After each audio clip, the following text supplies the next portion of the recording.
मुंबईतून आशिया खंडातील सर्वात मोठा म्युझिक फेस्टिवल यंदाही मुंबईमध्येच होणार आहे। शिवडी इथल्या इन्फिनिटी बे या ठिकाणी 19 ते 21 डिसेंबर दरम्यान कार्यक्रमाचं आयोजन करण्यात आलं आहे। फेस्टिवलच्या ठिकाणी ड्रग्सचं सेवन मोठ्या प्रमाणात होत असल्यानं कार्यक्रम नेहमीच वादात ठरतो। गोवा सरकारनं या कार्यक्रमाला परवानगी दिली नाही, त्यामुळे यंदा हा कार्यक्रम मुंबईत होतो। यापूर्वी 2016-17ला हा कार्यक्रम पुण्यामध्ये आयोजित करण्याचं योजलं होतं, मात्र त्यावेळी विरोध झाल्यामुळे तो कार्यक्रम तिथून हलवण्यात आला होता। आता पुन्हा मुंबईत सुद्धा या कार्यक्रमाला हिंदुत्ववादी संघटनांनी विरोध केलाय। याचाच आढावा घेतला आमचे प्रतिनिधी ऋतिक गणकवार यांनी।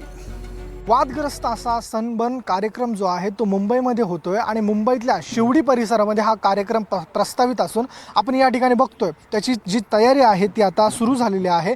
रस्त्याच्या जमिनीच्या सपाटीकरणाला या ठिकाणी बुलडोझरच्या वतीने सुरुवात करण्यात आली असून 19 डिसेंबर ते 21 डिसेंबर असा 3 दिवसीय कार्यक्रम जो आहे तो मुंबईतल्या शिवडीमध्ये पार पडणार आहे। एकंदरीत हा कार्यक्रम जो आहे तो वादग्रस्त ठरतो, त्यामुळे गोवा सरकारने हा कार्यक्रम गोव्यामध्ये घेऊ न देता आता या ठिकाणी आपण बघतोय तिकडे परवानगी नाकारल्याने हा कार्यक्रम आता मुंबईमध्ये होत असल्याचं आपल्याला पाहायला मिळतंय। या कार्यक्रमाला एकंदरीत सरकारने आणि पोलिसांनी परवानगी दिली आहे का? कारण की त्यांच्या आयोजकांच्या वतीनं डेट्स देखील जाहीर करण्यात आलेले आहेत। 19 डिसेंबर ते 21 डिसेंबरपासून हा कार्यक्रम मुंबईच्या धर्तीवरती पार पडतोय। एकंदरीत या कार्यक्रमामध्ये हा एशियातली सगळ्यात मोठा डान्स फेस्टिवल जो आहे तो यामध्ये होतो, मात्र याच माध्यमातून ड्रग्सचं सेवन जे आहे ते मोठ्या प्रमाणात होतं। ड्रग्सची जी देवाणघेवाण आहे या कार्यक्रमामध्ये होते, त्यामुळे हा कार्यक्रम जो आहे तो वादात ठरतो आणि कोणालाच आपल्याकडे नसतो। त्या अनुषंगानं गोव्यात हा कार्यक्रम गोवा सरकारने होऊ दिलेला नाही आहे। त्यानंतर आता मुंबईमध्ये कार्यक्रम पार पडतोय। आता याला